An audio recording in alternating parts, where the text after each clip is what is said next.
తిరుపతి జిల్లా కోట మండలం కోటలో ప్రపంచ మేధావి భావి భారత దేశ దిక్సూచి డాక్టర్ బిఆర్ అంబేద్కర్ ఆలోచనలకు ఆశయాలకు నిజమైన వారసుడు మానిస్టీ కాశీరాం భారతదేశంలోని దళిత బహుజనులకు రాజ్యాధికారం అందించాలనే ఆలోచనతో ఆశయాలతో తన జీవితాన్ని త్యాగం చేసి అలుపెరగని పోరాటం సాగించి ఉత్తరప్రదేశ్లో దళితుల్ని కూడా రాజ్యాధికారంలో కూర్చొని పెట్టిన ఘనత కాంశీరాంది. ఆయన వర్ధంతి సందర్భంగా కోటలో బహుజన ఐక్యవేదిక ఆధ్వర్యంలో ఆయనకు ఘనంగా నివాళులర్పించారు. అనంతరం సుప్రీంకోర్టు ప్రధాన న్యాయమూర్తి పైన దాడి చేయటం భారత రాజ్యాంగంపై దాడి చేయటమేనని వారిని కఠినంగా శిక్షించాలని వారు డిమాండ్ చేశారు. బాబాసాహెబ్ అంబేద్కర్ తర్వాత కాంశీరాం గారంతా నాయకుడు ఇప్పటికి కూడా పుట్టలేదు. వీళ్ళిద్దరూ చరిత్ర ఉన్నంత వరకు, ఈ భూమి ఉన్నంత వరకు బాబాసాహెబ్ అంబేద్కర్ కానీ కాంశీరాం గారు కానీ చరిత్రలో నిలిచిపోతారని చెప్పి తెలియజేస్తున్నాం. దళిత బహుజనులకి ఈరోజు రాజ్యాధికారం ఒక బాట వేశారు అంటే అది కాంశీరాం గారు. ఇప్పటి వరకు దళిత ముఖ్యమంత్రి కాకుండా ఈ భారతదేశంలో అడ్డుకున్న మనువాదుల్ని వాళ్ళని తొక్కిపెట్టి 4 సార్లు ఒక దళిత మహిళని 4 సార్లు సీఎం చేసినటువంటి మహోన్నత వ్యక్తి దాదాసాహెబ్ కాంశీరాం గారు. ఆయన్ని స్ఫూర్తి తీసుకొని ఈరోజు భారతదేశం మొత్తంలో ఎక్కడ తీసుకున్నప్పటికి కూడా ప్రతి నియోజకవర్గంలో, ప్రతి జిల్లాలో, ప్రతి మండలంలో, ప్రతి గ్రామంలో బహుజన్ సమాజ్ పార్టీ ఉందంటే దానికి కారణం కాంశీరాం గారు. కాబట్టి ఇంత మహోన్నత వ్యక్తిని మనం ఆయన చెప్పిన సిద్ధాంతాన్ని, ఆయన చేసిన పోరాటాన్ని, అలుపెరగని పోరాటాన్ని, కాశ్మీర్ నుంచి కన్యాకుమారి వరకు సైకిల్ దొక్కిన వ్యక్తి ఎవరన్నా ఉన్నారంటే కాంశీరాం గారు.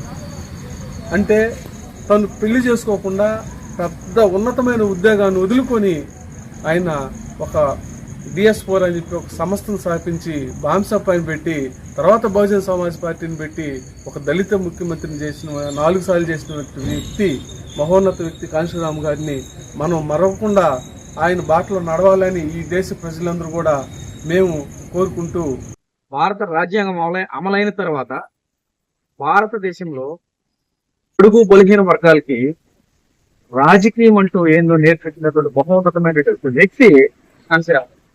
అయితే ఈ భారతదేశంలో ఆయన ఆషామాషిగా రాజకీయాల్లోకి రాలేదు.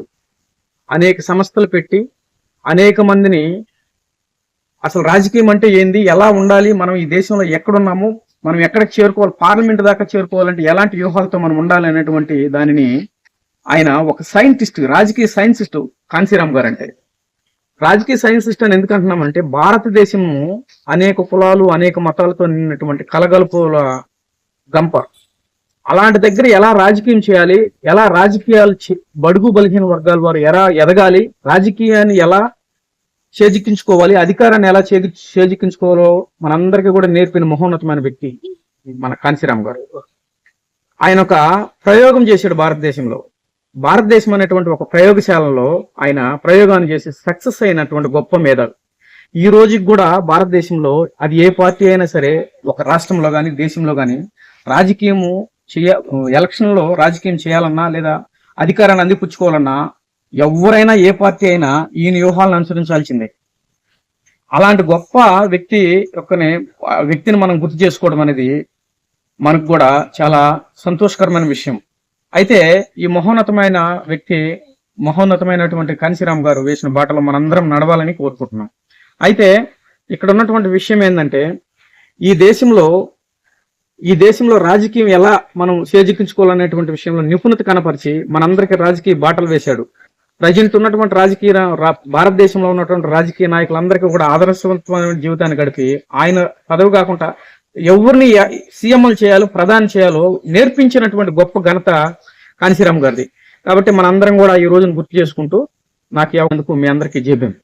బహుజన ఐక్యవేదిక ఆధ్వర్యంలో